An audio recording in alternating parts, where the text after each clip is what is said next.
कपिहितजं बफलजारभक्षः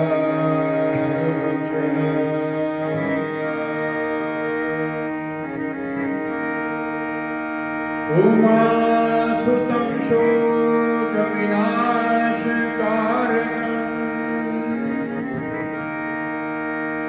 नमामि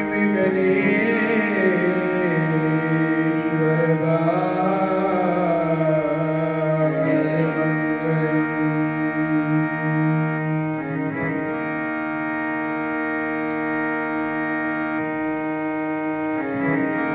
देवी हरे प्रसीद प्रसीद मातर्जपितोऽखिलशः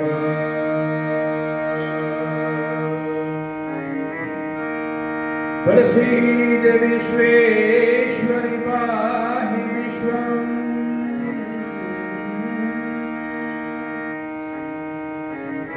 तमेश्वर देवी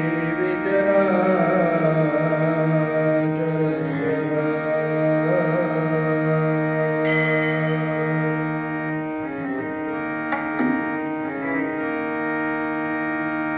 गुरुर्ब्रह्मा गुरुर्विष्णु गुरुर्देवो महेश्वरा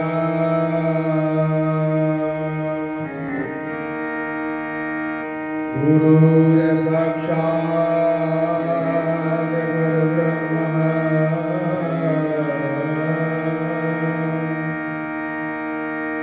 तस्मै श्री गुरुवे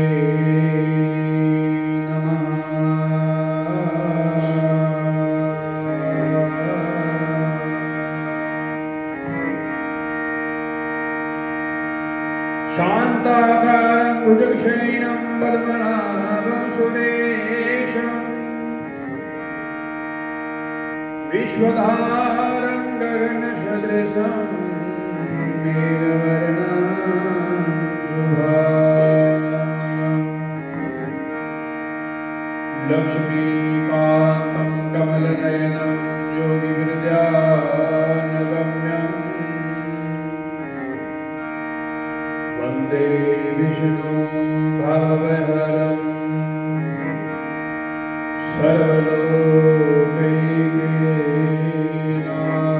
सर्वलोकैकनाथं।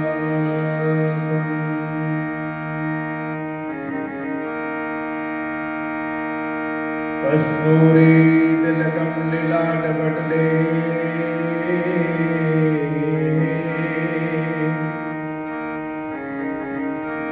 वक्षस्थले कौस्तुभः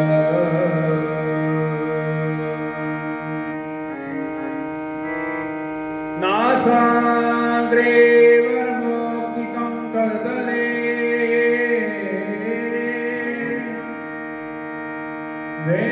वेणोदरे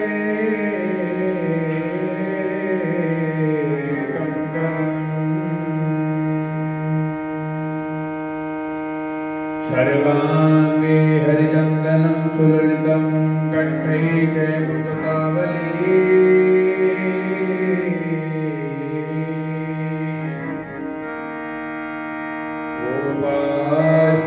गोपास्त्रीपरिवेष्टितो विद्यते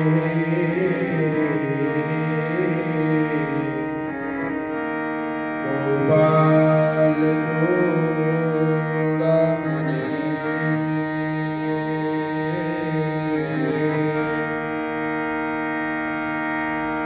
वन्दे तुषारहारधवला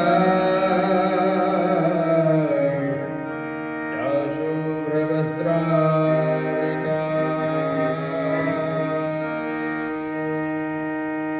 या वीणावरदण्डमण्डितकरा या श्वेतपद्मासना या ब्रह्मा चैतशङ्कर परहृदयभिर्देवैः सदा वन्दिता सा मां पातु सरस्वती भगवती नशेष जाड्या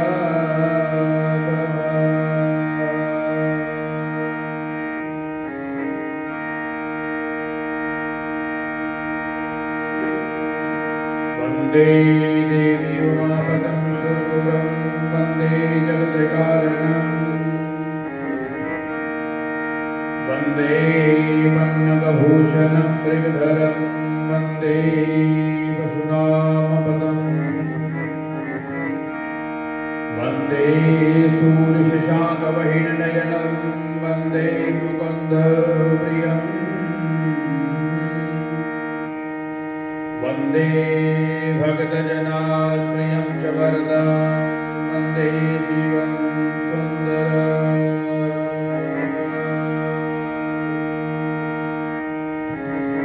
प्रथमे शिवरा शारदा द्वितीये आदिगणेश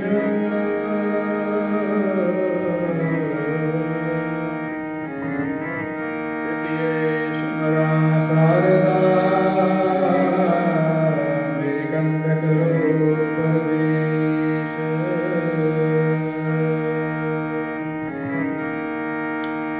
सदा भवायनी दायनी तिलकौरी पुत्र गणेश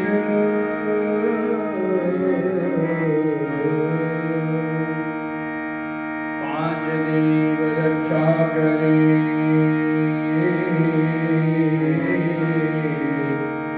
श्री ब्रह्मा विष्णु महेश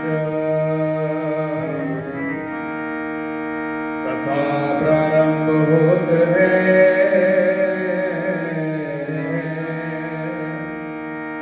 आओ वीर हनुमान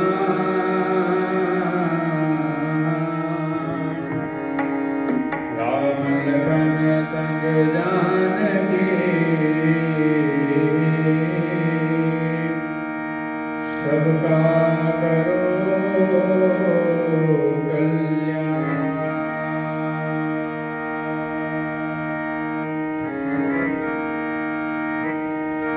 कार्तिक मास कार्तिक कथा का आज चौथा दिन है, चतुर्थ दिवस।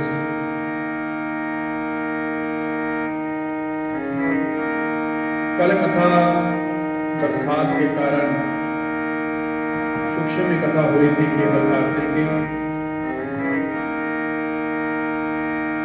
आज श्री कार्तिक महात्म्य कथा का चौथा अध्याय, जिसमें चातुर्मास के नियमों का वर्णन होता है। जो हरिशयनी एकादशी से देवोत्थान एकादशी तक चातुर्मास है, उसका नियम है। जो हम चातुर्मास करते हैं तो उसके नियम अपने अपने होते हैं। कार्तिक मास के चतुर्थ अध्याय में चातुर्मास के नियमों का वर्णन करते हैं, सो ध्यान से श्रवण करें। श्री राम जय राम जय जय राम, श्री राम जय राम जय जय राम, श्री राम जय राम जय जय राम, श्री राम जय राम जय जय राम, श्री राम जय राम जय जय राम, श्री राम जय राम जय जय राम, श्री राम जय राम जय जय राम, श्री राम जय राम जय जय राम। इस अध्याय में देवर्षि नारद राजा पृथु से कहते हैं कि हे राजन, ऐसा कहकर भगवान विष्णु ने मछली का रूप धारण किया और विंध्याचल पर्वत पर तपस्या कर रहे ऋषि कश्यप की अंजलि में के जल के भीतर जा पहुंचे। महाराज कश्यप जो अंतरांचल पर्वत के ऊपर भगवान की भक्ति जप तप कर रहे थे, उनकी अंजलि में जा गिरे। तो महर्षि कश्यप ने दया करके उसे अपने कमंडल में रख लिया। छोटी सी मछली का रूप धारण किया भगवान नारायण ने। अब महर्षि समझदार हैं कि ये छोटी सी मछली है, अपने कमंडल के भीतर जो जल है उसके भीतर इसको विराजमान कर लेता हूं, अपने पास इसको कमंडल में रख लेता हूं। जब उसने बड़ा रूप धारण किया तो उन्होंने उसे कुएं में डाल दिया।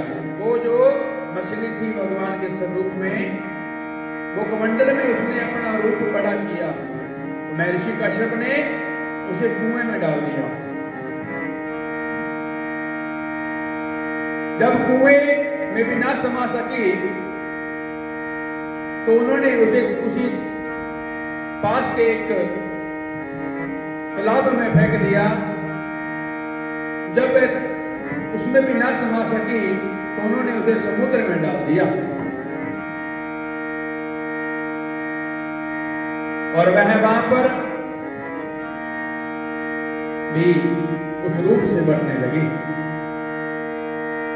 फिर उसे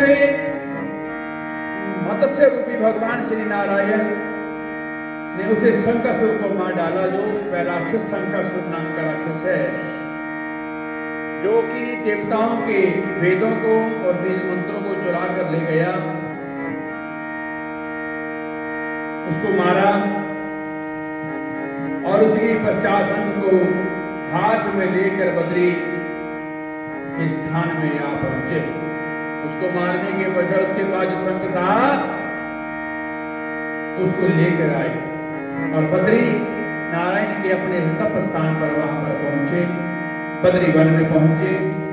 तो बद्री नारायण में आकर उन्होंने सब महर्षि और ऋषियों को बुलाकर आज्ञा दी कि पानी में इधर उधर फैले हुए वेदों को ढूंढो और उन्हें शीघ्र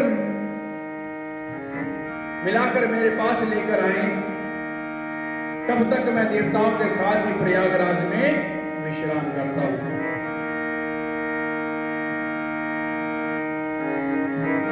इसके बाद सब ऋषि महर्षि ने सब बीजों एवं वेद मंत्रों को ढूंढा। उन्हीं वेदों में से जो जो भाग जिस जिस महर्षि को मिला वह उसी को हो गया। उस भाग के उसी दिन से वह ही ऋषि कहलाए।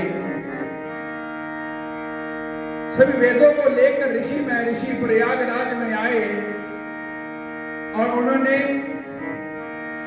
वह सब भगवान विष्णु व ब्रह्मा को समर्पित कर दिए और ब्रह्मा जी वेदों को पाकर बड़े प्रसन्न हुए। मन के भीतर बहुत खुशी हुई कि वेद और बीज मंत्र की पुनः प्राप्ति हुई है।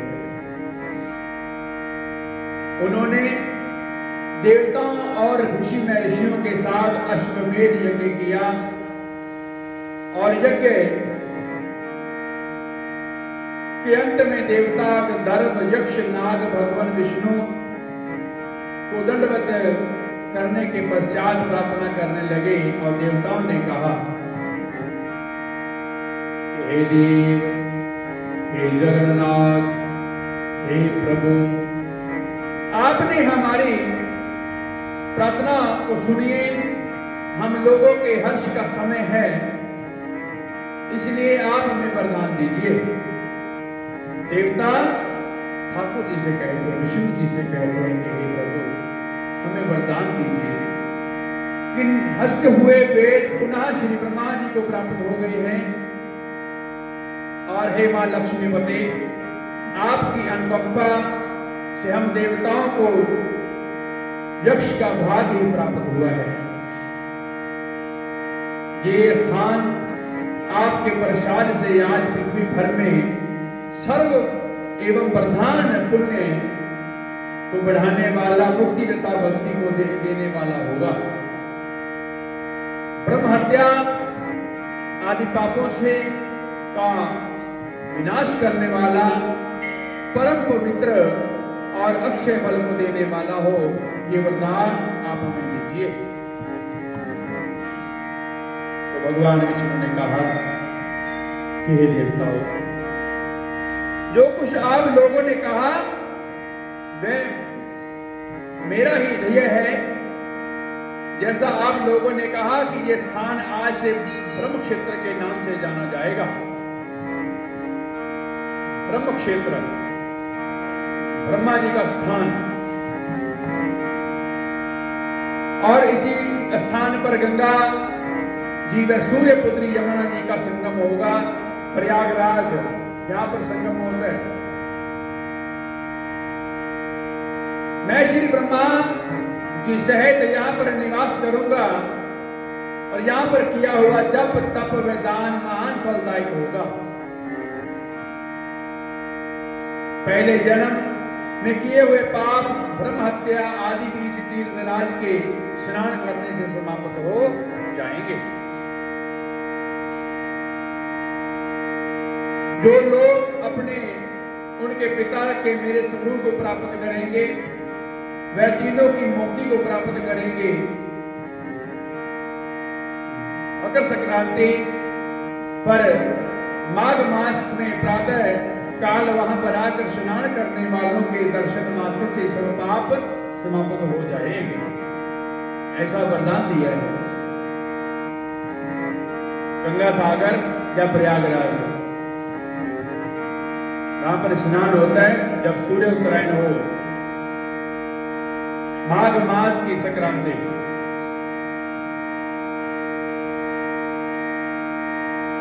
ठीक उसी तरह जिस तरह सूर्य के तेज में अंधकार का नाश हो जाता है, हे मुनीश्वर, अभी जिस प्रकार रात्रि है, अभी रात्रि का पैर चल रहा है, अभी खत्म नहीं हुआ। जिस प्रकार सूर्य उदय होगा, सूर्य उदय होने के साथ जितना रात्रि का अंधकार है वो समाप्त हो जाएगा, खत्म हो जाएगा। और हे मुनिवर, मेरे वचन ध्यान से सुनिए। मैं सर्वत्र व्यापक रहता हुआ भी हमेशा बद्री नारायण में निवास करता हूं। सैकड़ों वर्ष तक किसी दूसरे स्थान पर तप करने का जो फल प्राप्त होता है, वही फल यहां एक दिन में आपको प्राप्त हो जाएगा। प्रयागराज में कुंभ भी लगता है। 4 स्थान है यहां पर कुंभ की मान्यता है, लगता है। प्रयागराज, नासिक, उज्जैन, मायापुरी, हरिद्वार, 4 स्थान यहां पर भारी कुंभ मेला हमारे भक्तों हेतु भगवान की शुभ आशीर्वाद से होता, विराजमान होता लगता है। जो प्राणी मेरे उस स्थान बद्रिकाश्रम का दर्शन करेंगे वह जीवन मुक्त हो जाएंगे और उनके समस्त पाप समाप्त हो जाएंगे।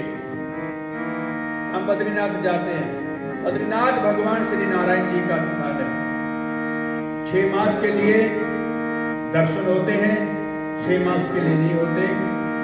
जोशीमठ के नाम से जाना जाता है बद्रिकाश्रम, बद्री विशाल। बोलिए कि ऐसा कहकर भगवान विष्णु अंतर्ध्यान हुए और देवतागण भी अपने अंशों को वहीं पर छोड़कर चले गए। जो व्यक्ति, जो प्राणी इस कथा को श्रद्धा पूर्वक सुनते हैं वह श्री प्रयागराज या बद्रिकाश्रम जाने में स्नान करने के समान फल प्राप्त करते हैं। जो श्री ठाकुर जी का भजन करते हैं, भगवान विष्णु जी का चिंतन करते हैं, उनके लिए बद्रिकाश्रम व साथ में प्रयागराज दोनों समान हैं। ठाकुर की भक्ति अगर हम ठाकुर की भक्ति करते हैं तो हमें स्वर्ग की प्राप्ति, वैकुंठ की प्राप्ति, गोलोक का वास प्राप्त होता है। सुबह का समय है भगवान की भक्ति करने का, जिसमें आनंद होता है। सुबह का समय क्यों चुना गया? सुबह स्नान करना, स्नान कौन सा? मौन स्नान होता है। वो शास्त्र कहते हैं कोई स्नान करता हो, कोई भोजन करता हो, बीच में उसको पहली बात तो बोलना नहीं चाहिए, ना ही उसको रोकना चाहिए। सुबह का स्नान है ब्रह्म मुहूर्त का, उस समय बाकी तो परिवार के जितने भी मेंबर सदस्य हैं सब विश्राम करते हैं, सोते रहते हैं। जिसने भगवान की भक्ति करनी है वो उठता है, सुबह स्नान करता है। स्नान जब वो स्नान करता है तो बिल्कुल शांत होकर स्नान करता है, भगवान का चिंतन करके स्नान करता है, भगवान का सिमरण करता है, गंगा का सिमरण करता है। उसके बाद स्वच्छ वस्त्र पहनता है और भगवान की भक्ति करता है। अभी आपका जो मन है उसमें किसी तरह का कोई भी क्या है, क्लेश इत्यादि नहीं है। मन आपका अपना है अभी समय।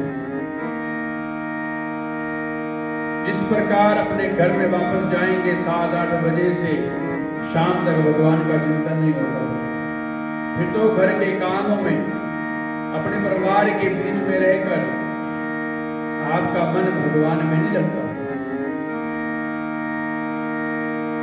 सुबह सुबह भक्त आते हैं मंदिर में माथा टेकने, शाम को कोई नहीं आता। सुबह 5 बजे से भगवान आपको दर्शन देने के लिए तैयार बर तैयार रहते हैं। कहते हैं कि जो हम भगवान का दर्शन पाते हैं वो खाली पेट होना चाहिए। ये नहीं है कि पहले सुबह नाश्ता करना, फिर भगवान के मंदिर में जाना, फिर माथा टेकना। इसीलिए भगवान ने ये समय सुनिश्चित किया सुबह का, कि सुबह सुबह भगवान का चिंतन करें। कई भक्त ऐसे भी हैं जो सुबह का नाश्ता करके फिर आते हैं मंदिर में, फिर शंकर जी को दूध इत्यादि जल वगैरह अर्पण करते हैं। अगर उनको बोला जाए तो वो एक ही बात कहते हैं कि भगवान तो केवल भावना के भूखे हैं, उनको तो भावना चाहिए। गलत है। सुबह भगवान की भक्ति करें, अच्छे फलों की प्राप्ति होगी। भगवान का चिंतन करें सुबह सुबह। अभी किसी के पास फोन नहीं है, अब कोई चिंता नहीं है।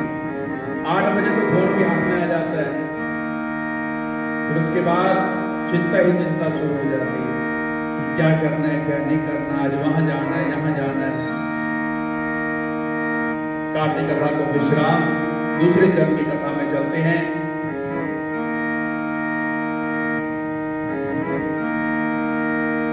कथा चल रही है हरि से बड़ा, हरि का नाम। महाराज स्वास्थक वहां पर पहुंचे हैं गुरु पूर्णिमा के दिन।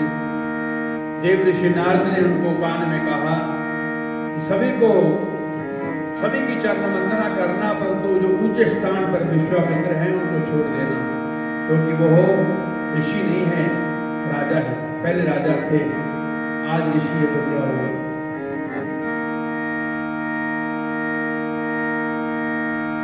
राजा ने नारद के कहने पर वही उल्टा काम किया,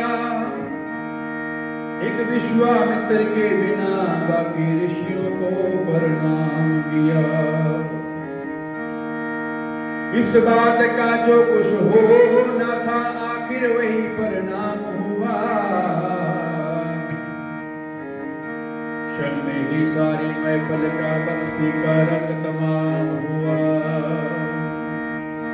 केवल महर्षि को छोड़ना था, इतने में सारे जहां सभा थी वहां पर खुशी के भीतर गमी का उत्पन्न हो रहा। विश्वामित्र जी को बहुत गुस्सा हो गया। ये देखकर दरबारी हैरान बड़े हुए, तब विश्वामित्र क्रोध से उठकर खड़े हुए, बोले सुनो ए राम, ये ऐलान है मेरा, दरबार में ये बहुत ही अपमान है मेरा। राजा राम से कहते हैं कि हे राम, मैं आज आपको ऐलान करता हूं कि आपकी इस महासभा में मेरा बहुत अपमान हुआ है, और ऐसा कौन है गुस्ताख इस दरबार में जो करे अपमान मेरा और भरे दरबार में। ऐसा कौन सा राजन है जिसने मेरा अपमान किया है? जो संत होते हैं ना, अगर उनके साथ हमें बड़े प्रेम से चलना पड़ता है। दुर्वासा जी का नाम सुना होगा, दुर्वासा ऋषि जी का। बहुत भारी उनके भीतर गुस्सा था, क्रोध था, डरते थे लोग। संत महर्षियों के संग में हमें केवल प्रेम से वार्तालाप करनी चाहिए, बड़े प्रेम से। संत महर्षि ब्राह्मण इत्यादि जो भी हैं, बड़े प्रेम से उनका सत्कार करना चाहिए, बड़े प्रेम से आदर पूर्वक उनको वंदना करनी चाहिए, भैंसनी करनी चाहिए।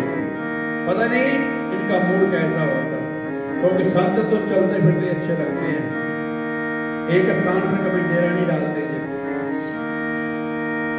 इसलिए जाते हैं हम या तो तेरे दरबार से, वरना इस राजा का सर तू काट दे तलवार से।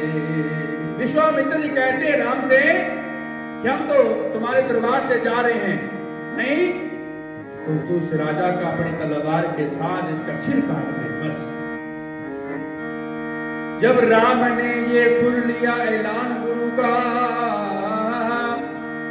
सोचा जे वाकई अपमान गुरु का। फिर सोचा कि है गुरु का अपमान एक तरफ, दावत में बुलाया हुआ मेहमान एक तरफ। राम जी सोच विचार कर रहे हैं कि गुरु का अपमान भी मेरे से सहा नहीं जाता, परंतु क्या करूं, दूसरी ओर दावत में बुलाया है, वो जो जिस राजा को बुलाया वो क्या है, एक मेहमान है, वो अपने आप नहीं आया, उसको बुलाया गया, उसको बुलावा भेजा गया है। अब उसकी भी ध्यान रखना पड़ेगा। बोले गुरुदेव आज्ञा को तो सर धरता हूं, अतिथि ये मेरा बुलाया इसलिए डरता हूं। धर्म मर्यादा ना बिगड़े आज इसको जाने दो, अपने घर जाके 2 दिन और इसको सुख पाने दो। राजा राम जी कहते हैं कि हे गुरु जी, आज का दिन छोड़ दीजिए, जो धर्म की मर्यादा है। आज गुरु पूर्णिमा का दिन चल रहा है, बढ़िया से इसको चलने दीजिए। आज का दिन इसको छोड़ दो, 2 दिन के बाद जितना इसने सुख भोगना है भोग लेने दो, उसके बाद मैं इसको मार डालूंगा। परसों जाकर इसको मां इसका सर धड़ से उड़ा डालूंगा मैं, आके अपमान आपका बदला चुका डालूंगा मैं। आज और कल का दिन छोड़ दीजिए, परसों मैं जाकर इसको मार डालूंगा। जो सिर किसी के आगे, हमारे गुरु के आगे नहीं झुका, उस शीश को काट डालूंगा। तब बोले विश्वामित्र सुनो राम हमारे, तुम शिष्य होकर कब आओगे काम हमारे।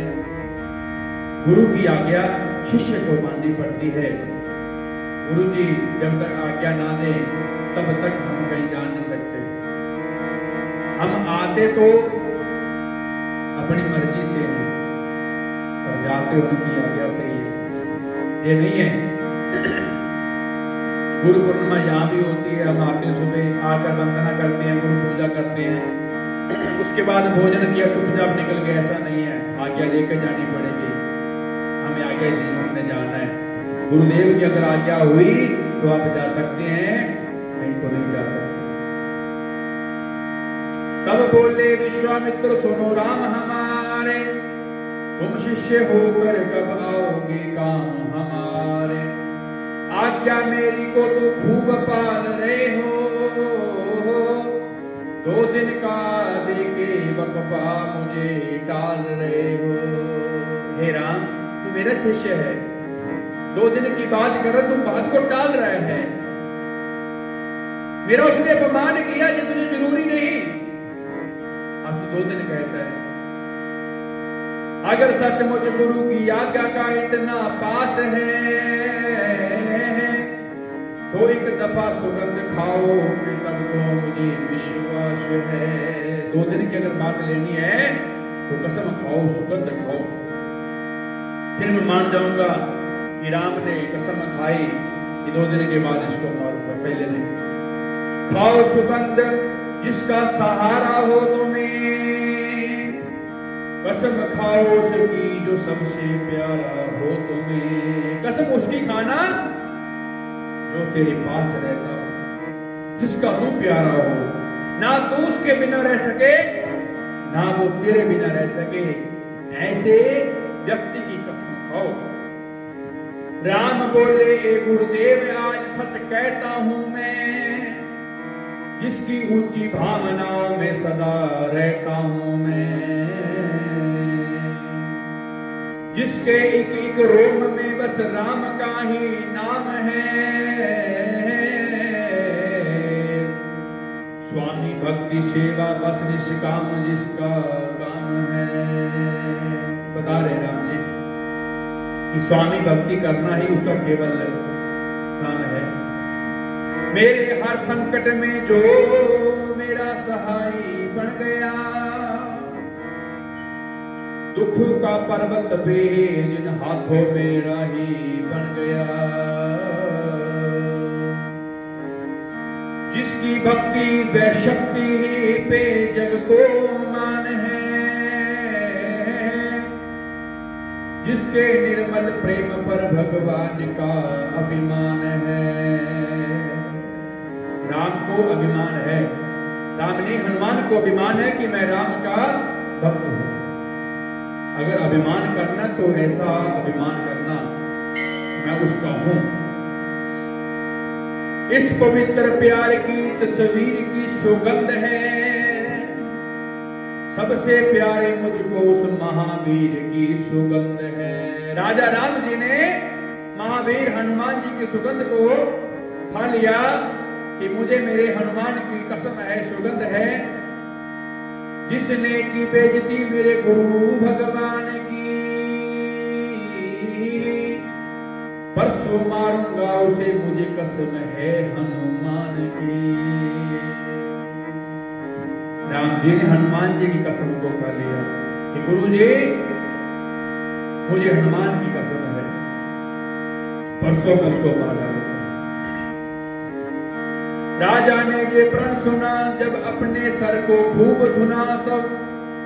जब राजा को इस बात का पता चला कि राजा राम ने वचन लिया है, प्रण लिया है, कहा है जो यही वही करेंगे, राम वचन से कभी नहीं डरेंगे। प्राण जाए पर वचन न जाए। रघुकुल रीत जो समय से चलती आ रही है, राजा राम जी ने अगर एक बार वचन ले लिया उस वचन को जरूर पूरा करेंगे। रघुकुल रीत सदा चली आई, प्राण जाए पर वचन न जाए। बेशक प्राण चले जाए पर वचन नहीं जाए। जब राजा ने ये बात सुनी दिल में बहुत घबराया, तो जब मौत को मंडराते देखा तो पास नारद के आया वो। अब उसको पता चला राजा को, तब तो मैं मर जाऊंगा। अब मरने से बचने के लिए मुझे उसकी शरण में चलना चाहिए जिसने मुझे इस बात के लिए बोला था। और किसके पास जाना पड़ेगा? देवर्षि नारद के पास। बोला महाराज करो रक्षा, अब रास्ता तुम ही दिखाओगे। तुम ही ने मुझे फंसाया है, तुम ही मुझे बचाओगे। देवर्षि नारद से कहते हैं कि महाराज आपने तो मुझे किसी और चक्कर में डाल दिया। सभी की वंदना की, एक उसको माथा टेक लेता तो क्या तुम्हारा जाता था। आपने मुझे फंसाया है, अब आप मुझे ही इस झंझट से बाहर निकालो, मुझे बचाओ। नारद जी बोले जीने की तुमको है अगर आस, तो आज ही तुम जाओ महावीर के पास। अगर जीना चाहते हो महावीर के पास जाओ, हनुमान जी के पास जाओ। ये सारा हाल जाकर उन्हीं को सुनाइए, कहना के शरण आया हूं मुझको बचाइए। कहना के एक राजा के हाथों पर सो मेरा मरण है, ये ना बतलाना कि राजा राम का जे प्रण है। इतना जाना, इतना उनको बोलना कि एक राजा मुझको मारना चाहता है, परसों मुझको मारेगा, परंतु राम का नाम वहां पर मत लेना है। उनके पास वचन उनसे पक्का ले लेना कि वो मजबूर हो, मौत की चिंता जो परसों है वो सर से दूर हो। वचन पक्का लेना, क्योंकि हनुमान जी के लिए राजा को बताया नहीं कि वो राम का शिष्य है, राम का भक्त है, नहीं बताया। जब पास महावीर के पहुंचा स्वास्थक, सब बात कह सुनाई शुरू से आखिर तक। चरणों में गिर के बोला कि रक्षा मेरी करो, संकट हरण है नाम को संकट मेरे हरो। संकट हरण हनुमान जी हैं, संकटों को हरण करने वाले, संकट मोचन उनको कहा जाता है। बोले तब महावीर राजन मैं छुपा लूंगा तुम्हें, चिंता मत कर जैसा होगा मैं बचा लूंगा तुम्हें। हनुमान जी ने कह दिया कि चिंता मत कर, जैसे भी होगा मैं तुम्हें बचा लूंगा। राजा बोला तब अब तो भगवान मुझे हो गया हौसला, आप जब रक्षक बने तो कौन मारेगा भला। राजा के मन के भीतर खुशी है, हनुमान जी ने हाथ कर दी, अब किसी तरह की कोई चिंता नहीं है, जब होगा सो देखा जाएगा। वचन उसका दो कि जिसका सब सहारा हो तुम्हें, कसम खाओ उसकी जो सबसे प्यारा हो तुम्हें। राजा ने वही बात हनुमान जी से कही कि जिसका सहारा हो उसकी कसम खाओ, जो तुम्हारा अपने प्राणों से भी प्यारा हो उसकी कसम खाओ। बोले तब महावीर जिनका कृपा पाथर खास हो, जिस पतित पावन के चरणों का मैं अदना दास हूं, जिनके एक संकेत मात्र से ये सब संसार है, जिनके शुभ दर्शन से दुष्टों का भी बेड़ा पार है। तेरा राम जी करेंगे बेड़ा पार। तो राम जी बेड़ा पार करने वाले हैं। हनुमान जी राजा को बता रहे हैं अभी तक तो अभी कसम खाई नहीं है, कसम खाने का भी सिस्टम चल रहा है। भरत लक्ष्मण के जो भैया जानकी के नाथ हैं, जन रक्षा के लिए जिनके करोड़ों हाथ हैं। विराट रूप देखा होगा, विराट रूप में भगवान श्री हरि के अनेक ही हाथ हैं।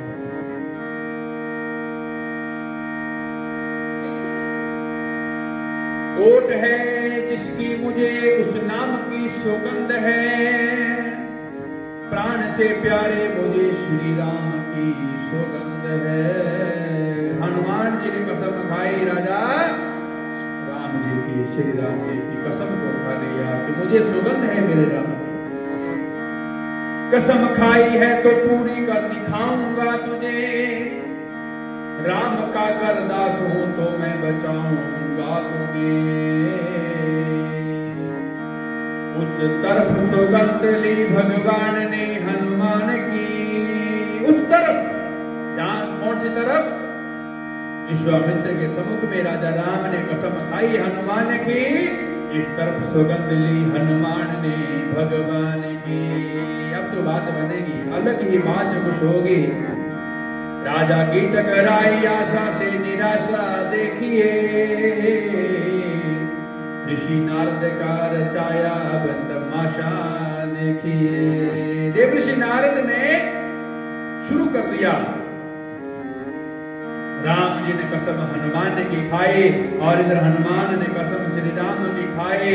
अब राजा से आशा टकराई, आशा से निराशा देखिए, और ऋषि नारद का रचाया हुआ तमाशा देखिए। जोत श्रद्धा प्यार की दोनों तरफ से जग गई, भक्त और भगवान की आपस में बाजी लग गई। लीला नारद ने अजब अपनी रचाई देखिए, रघुवीर वह महावीर की अद्भुत लड़ाई देखिए। जब भगवान ने डारा फंदा, बना प्रभु बंदे का बंदा। उधर भक्त है इधर शरणागत, यहाँ अजब है गौरख धंधा। दुनिया वालों तुम्हें बताऊं, कौन चकोर है और कौन है चंदा। हमें पता नहीं है कि आजकल चंदा कौन है और चकोर कौन है। आपके मुंह में आपके, मेरे मुंह पर मेरे, आपके मुंह पर आपके, ऐसा नियम आज के समय में चल रहा है। अब तीसरा दिवस आ गया जिस दिन राजा राम ने उस राजा को मारना था। आया तीसरा दिवस निराला, नया ही निर्णय करने वाला। धनुष बाण रघुवीर संभाला, महावीर ने देखा भाला। राजा को धीरे से उठाया और अपने कंधे पे बिठाया। अब देखो भगवान की माया, धनुष पे श्री राम ने बाण चढ़ाया। प्रभु ने मुख ऊपर को जो उठाया, राजा को कंधों पर पाया। तो प्रभु बोले महावीर प्यारे, आगे से हट जाओ हमारे। तुम कहां बीच में आगे हनुमान, हटो साइड हो। राजा को कंधे से उतारो, प्रण में तुम न बाधा डारो। सच इसका मरण मैं करूंगा, पूरा अपना प्रण करूंगा। महावीर बोले चरण धूल हूं मैं, मगर आज तो बहुत मजबूर हूं मैं। प्राशत तेरा जो सहारूंगा मैं आज, ना कंधों से इसको उतारूंगा मैं आज। हे प्रभु आप बाण चलाइए, आपके प्रहार को मैं जरूर उसका प्रहार को भार को सहरूंगा, परंतु इसको उतारूंगा नहीं आज। हे भगवान वचन आपका पालता हूँ, ना आज्ञा कभी आपकी टालता हूँ। कभी राह में अड़चन ये आई ना होती, अगर राम की कसम मैंने खाई ना होती। अगर मैंने राम की कसम ना खाई होती तो आज ये बीच में बाधा ना आती, मैं ना आता बीच में। कहा है तो करके दिखाऊंगा इसको, ऐ सुगंध तेरी बचाऊंगा इसको। प्रभु बोले दोनों की उलझन ने घेरा, जो हाल तेरा है वही हाल है मेरा। हे हनुमान जो हाल तेरा है वही हाल ही मेरा है। ये मुमकिन है कि मैं प्रण तोड़ देता, और कहने से तेरी से छोड़ देता। कभी ऐसी जिद और लड़ाई ना होती, अगर तेरी सुगंध भी मैंने खाई ना होती। राजा राम कहते हैं कि हे महावीर आज ऐसा कुछ ना होता, मैंने तुम्हारे नाम की कसम खाई है। मोहब्बत की रस्सी में फांदा गया हूं मैं, भक्ति कसम में बांधा गया हूं मैं। भगवान भगत के बिना अधूरे, और भगत भगवान के बिना अधूरा है। मंदिर क्यों बनते हैं, मूर्ति क्यों विराजमान होती है कि यहाँ पर भक्त आएंगे। जिस मंदिर में भक्त नहीं आते वो मंदिर कुछ नहीं होता। आप आओ, माथा टेको, जोत लगाओ, अर्चना वंदना करो, भगवान अच्छे है, प्रसन्नचित है। अगर कोई आएगा ही नहीं तो पाठ बंद हो जाएंगे, नहीं खुलेंगे तो भगवान क्या कहेंगे, क्योंकि भगवान भक्त के बिना अधूरे हैं। इसलिए हमें भक्त बनना चाहिए भगवान का। अगर हम भगवान से प्यार करेंगे तो ठाकुर हमें प्यार करेंगे। एक ही बाण प्राण हर लेना, दीन जात जय निज पद दीना।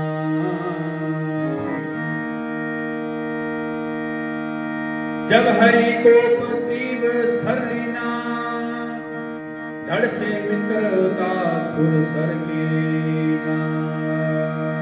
हनुमान जी ने उस राजा को एक बात बता दी कि तुम मेरे कंधों पर बैठे रहना, बस और कुछ नहीं करना। एक मंत्र दे दिया, इस मंत्र का स्मरण करते रहना। तेरा ध्यान कहीं और नहीं होना चाहिए, केवल मंत्र की ओर ध्यान होना चाहिए। बाकी मैं जानू, मेरा काम जाने, बाण आएगा मैं उसको संभाल लूंगा, परंतु तुम केवल इस मंत्र का जाप करते रहना। रघुपति राघव राजा राम, रघुपति राघव राजा राम, पतित पावन सीताराम, पतित पावन सीताराम, रघुपति राघव राजा राम, रघुपति राघव राजा राम। हनुमान जी ने ये सूक्ष्म सा मंत्र राजा स्वास्थ्य को दिया, इस मंत्र का जाप करते रहो। राम ने जो प्रण छोड़ा मौत का पैगाम था, मौत का मुंह तोड़ने वाला उधर हरि का नाम था, उधर हरि का नाम था। एक और तो बाण है, दूसरी ओर भगवान का नाम है। आग के अंगार बन के बाण जाते इधर से, बर्फ के टुकड़े बदल कर लौट आते उधर से। काल से बढ़कर इधर बाणों की भरमार थी, राम जी के नाम की पुख्ता उधर दीवार थी। दीवार बनी हुई थी, कौन सी दीवार? रघुपति राघव राजा राम, पतित पावन सीताराम, ये दीवार बन गई। राम ने जो बाण छोड़ा नियम का पाबंद था, पर राजा भी तो राम के सुंदर में किले में बंद था। जिस जगह पे जीवन के दाता राम जी का नाम है, उस जगह फिर मौत व यमराज का क्या काम है। जो भक्त भगवान की अर्चना करता है, भगवान के चरणों में जीवन व्यतीत करता है, उसके लिए कोई धर्मराज नहीं, कोई कुछ नहीं, उसका कुछ बिगाड़ नहीं सकता। शंकर जी के कथा सुनी होगी आप, एक छोटी सी कथा जो बच्चे की कथा है। केवल बच्चे को जब दूत लेने आते हैं तो बच्चा भगवान शंकर जी के शिवलिंग को पकड़ कर बैठ जाता है। केवल उसने भक्ति का मार्ग चुना। मार्कंडेय जी की कथा को सुन लीजिए। 2 पैर बीते इसी अद्भुत लड़ाई में, तभी जगत ने भी जग ऐसी देखी ना होगी कभी। 2 पैर बीत चुके हैं। सोचा नारद ने कभी जीना ना दूमर हो जाए, किया कराया कहीं गुड़ ही ना गोबर हो जाए। नारद जी सोच रहे हैं कि राजा के कान में नारद ने जाकर कह ये कहा कि जाके विश्वामित्र के चरणों में तो अब शीश झुका। बोल दिया राजा स्वास्थ्य को, नीचे उतर विश्वामित्र के चरणों को पकड़ ले जाकर, बस और कुछ नहीं। देंगे आशीष तुम्हें, लेंगे वो संकट से बचा, राम को रोक के बिगड़ी तेरी वो देंगे बना। राजा ने जाके विश्वामित्र को प्रणाम किया, अब इधर भक्त और भगवान ने आराम किया। गुरु के कहने से प्रभु राम ने प्रण छो तोड़ दिया। जब महावीर ने श्री चरणों में सिर जोड़ दिया। राजा राम ने प्रण को तोड़ दिया। उधर हनुमान जी भी भगवान के चरणों में आ बैठे। सब जय बोले मुनिवर अब तो संकट टल गया। इस अनोखे युद्ध से भी आपको क्या मिला। भक्त ने भगवान को नाहक लड़ाया आपने। राजा को मुसीबत में फंसाया भी आपने। नारद बोले दुनिया वालों राज बतलाता हूं मैं। इसलिए ये कांड कराया बताता हूं मैं। दुनिया वालों को देव ऋषि नारद कहते हैं कि आज आपको सच बताता हूं कि ये मैंने कांड क्यों करवाया, क्यों झगड़ा कराया, क्यों ऐसी बात की। इस लड़ाई का अनोखा एक यही अंजाम है कि हरि से बड़ा हरि का नाम है। अगर आपको बोला जाए कि राम से बड़ा राम का नाम, आपके पल्ले कुछ नहीं पड़ेगा।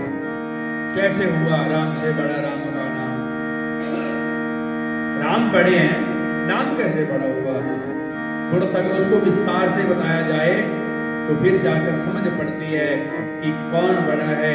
दीवार किसकी बने? राम के नाम की द्वार बनी। कि राम अपने बाण से मारना चाहे जिसे, नाम उनका ढाल बनकर बचा लेगा उसे। नाम जपने वाला जीता है मर सकता नहीं। जो भक्त कर सकता है भगवान कर सकता नहीं। जो भक्त करेगा वो भगवान नहीं कर सकता। भक्त चाहे तो भगवान को उतार ले। जिस प्रकार देवी द्रौपदी ने भगवान को बुलाया कि हरिया जाओ एक बार। उसको बचाने वाला कोई और नहीं था, केवल उसने भगवान को बुलाया है। मीरा ने भगवान को बुलाया है। राजा ने मीरा को मारने के लिए एक पटारे में नाग भी भेजा, वो फूलों का हार बन गया। प्रहलाद के पिता ने उसको मारने के लिए दूध में विष डाल के दिया। भगवान हरि ने शंकर जी को याद किया कि प्रभु आप इसको बचाइए, इस हलाल विष को आप ही पी लीजिए, इस दूध के भाग में जो जहर है उसको आप ग्रहण कीजिए। नत्था सिंह भक्ति के बल में जो हो कर्म कड़िया टूटते, भक्त की बांधी हुई भगवान से नहीं छूटती। हरि से बड़ा हरि का नाम, अंत में निकला ये परिणाम। केवल हरि से बड़ा है हरि का नाम। जो हम भजन करते हैं, भजन में भगवान का चिंतन है, भगवान के नाम का चिंतन है कि हमें भगवान का चिंतन करना चाहिए। हम अगर किसी से वार्तालाप करते हैं ना, हम क्यों कहते हैं राम राम, हरिओम कहते हैं, नमो नारायण कहते हैं। इसमें जितना भी नाम आते हैं वो केवल भगवान के नाम आते हैं। हरि ठाकुर हैं, विष्णु जी हैं, ओम तीनों का स्वरूप है। नमो नारायण के भीतर भी यही आते हैं, राम राम के भीतर यही आते हैं। ज्यादातर वैल्यूएशन किसकी है? राम राम की है ज्यादा वैल्यूएशन। हम किसी से भी मिलते हैं, कहीं भी जाते हैं, राम राम ही कहते हैं, राम राम जी। माता के मंदिर में जाएंगे तो बात अलग है, जय माता दी हो जाता है कई बार। जो भगत जिस भगवान को पूजता है वो उसी का चिंतन करता है। अगर आप ठाकुर के भक्त हैं तो राधे राधे है। वृंदावन में केवल राम राम कोई नहीं कहता, वहां पर राधे राधे कहते हैं, क्योंकि वहां पर भक्ति है। भागवत की कथा को अगर सुने उसमें स्पष्ट दिया हुआ है, एक भक्ति है, तो उसके बच्चे ज्ञान वैराग्य। भक्ति श्री धाम वृंदावन में आकर जवान होती है और बच्चे बूढ़े हो जाते हैं, ज्ञान वैराग्य। आज केवल वहीं पर भक्ति है। भक्ति कौन है? ठाकुर जी के संग विराजन वाली जो भगवान की भक्ति देवी राधा रानी है। केवल अगर हमारे पास भक्ति है तो हमें ज्ञान की प्राप्ति होगी। भक्ति ने आपको बिठा दिया, ज्ञान की प्राप्ति आपको हो रही है।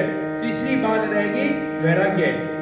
आपको अगर भगवान से भक्ति हो जाएगी तो आपको ज्ञान की प्राप्ति होगी। अगर भक्ति और ज्ञान जब दोनों एक साथ हो जाएंगे तो आपको जाकर वैराग्य हो जाएगा, नहीं तो वैराग्य नहीं होता। मीरा को वैराग्य हो गया भगवान से। जब अंतिम समय आया तो भगवान के मुखार में जा समाई और एक साड़ी का पल्लू एक शेष बच गया। इन लोगों को ये पता लगे कि ये कहाँ गई है। जिसने भेजा उसी के पास जाना होगा। इसलिए हमें भगवान की भक्ति करनी चाहिए। श्री कमल नेत्र स्तोत्र का पाठ करते हैं। कमल नेत्र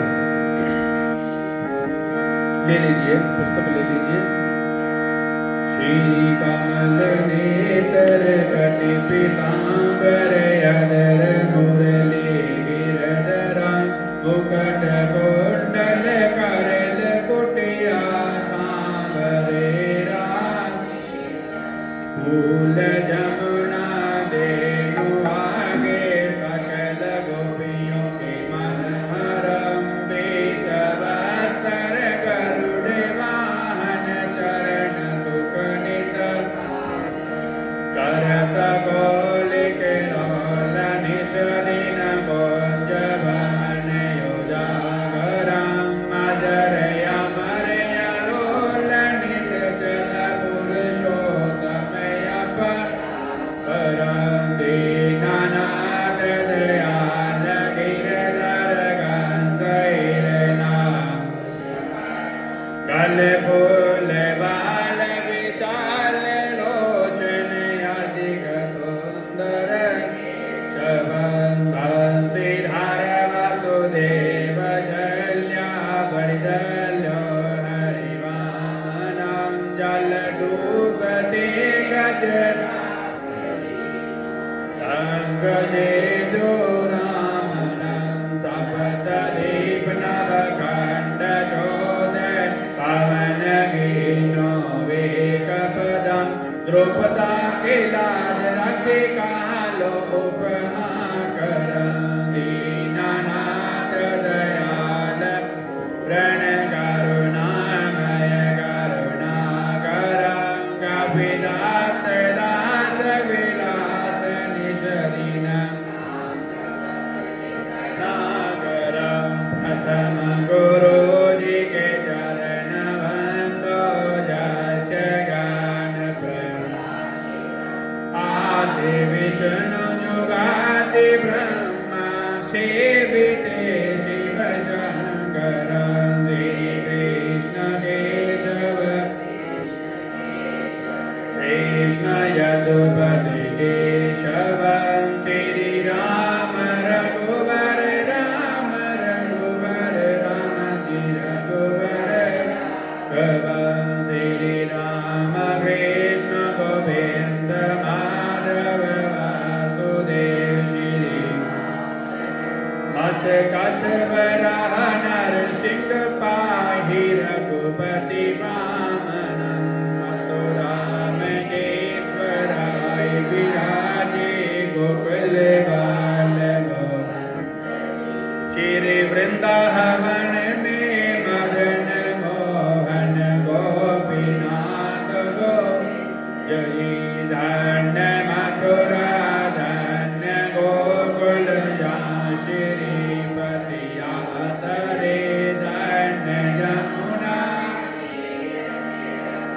ग्वाल बाल सखावरे नवनीत नागर करत निरंतर शिव विरचि मन हितं काले देखत करत क्रीड़ा बाल अद्भुत ग्वाल बासप सका विराजे संगराधे वामने वंशीवत तट निकट जमुना बोले की ढेर सुहामणी भज राघवेश तम परम राजकुमार जी सीता के पति भगतन के गति जगत प्राणया जी जनक राजा पन करा कई धनुष बाण चढ़ा वही सती तो सीता नाम जाके श्री रामचंद्र पर मही जन्म मथुरा खेल गोकुल नंद गिरि नंदनम बाल लीला पतित पावन देवकं श्री कृष्ण गले मले हरण जाके जो बजे हरि भक्ति अपनी देव माधव भव सागर के को जगन्ना जगदीश स्वामी श्री बद्रीनाथ विश्वम्भरं द्वारकानाथ श्रीपति केशव प्रणमामहं श्रीकृष्णवस्पर परतनिशति विष्णुलोक सगच्छतं श्री गुरु रामानंद अवतार स्वामी कविदास दास सपदा श्री कोल जमुना धेनु आगे जल में बैठे प्रभु जी नागे नागनी दोनों बैठे कृष्ण जी पहुँचे नागनी कहती सुनो रे बालक जाओ जहाँ से भाग के तेरी सूरत देख मन दया उपजी नाग मारेगा तेनो इसका बालक पुत्र कही है कौन तुम्हारा ग्राम है किसके घर तो जन्मया बालक है वासुदेव जी का पुत्र कही है गोकुल हमारा ग्राम है श्री माता देव की जन्मया मैनो ले रे बालक हथा दे कंगन कन्ना दे कुंडल सगल खानिया बोरिया इतना द्रव्य ले जा रे बालक दिया मैं नागा बोला क्या करा तेरे हथा दे कंगन कन्ना दे कुंडल सगल खानिया बोरिया श्री माते यशोदा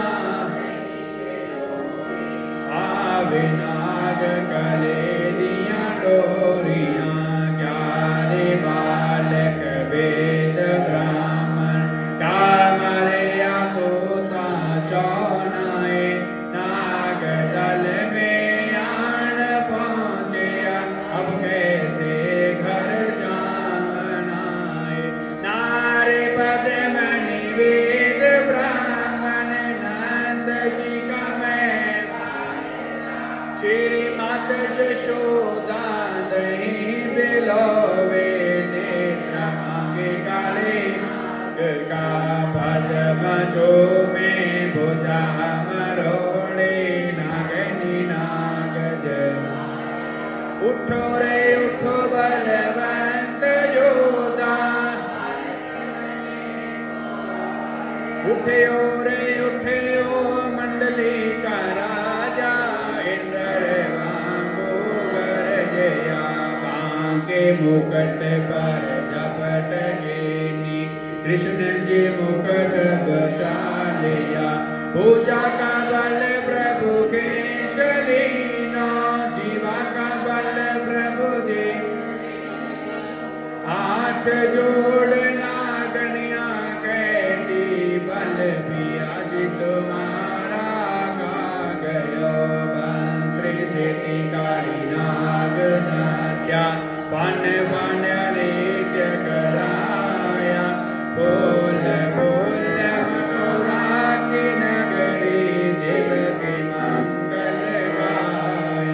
भगत हेर प्रभु जन्म लेकर लंका में राम रे, काले दल में नाग नाट्या, मथुरा में कंस पसारया, सप्त दीप नौ खंड चौदह, सभी तेरा है पसारया, सूरदास जो तेरा जस गावे, तेरे चरना को बले दिया, तेरे चरना को बले हारिया, तेरे चरना बले हारिया। बोले लक्ष्मी नारायण भगवान की जोड़ जोड़ी सरकार की। कल नूं करवा चौथ दा वर्त है भाई। कल की सवेर की कथा सरगी करके 5:30 बजे शुरू होगी, 15 मिनट लेट। जिन्हें सरगी करनी है सरगी करके पहुंचन 5:30 बजे ठीक कथा शुरू हो जाएगी। सच्चिदानंद भगवान